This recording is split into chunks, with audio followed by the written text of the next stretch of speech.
Dnes to bude viacej o slovách.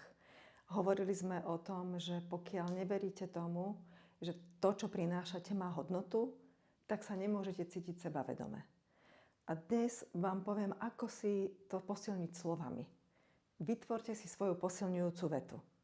A ako sa vytvára posilňujúca veta? Zoberme ten príklad s tým organizovaním. Organizovanie má hodnotu samo o sebe. A to znamená, že tá veta, ktorá by ma mohla posilňovať, je: svojim organizovaním prispievam k tomu, aby sa veci stali skutočnosťou, aby sa udiali.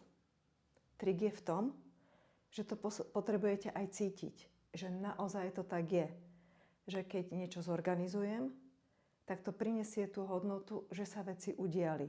A tým pádom mám aj ja hodnotu. A takto si môžete vytvárať posilňujúce veci, volajú sa aj afirmácie, na tie veci, ktoré vy prinášate, aby ste mohli posilňovať tú svoju hodnotu a tým pádom posilňovať svoje sebavedomie. Držím vám palce vo vytváraní posilňujúcich viet. Teším sa na vás do budúceho videa.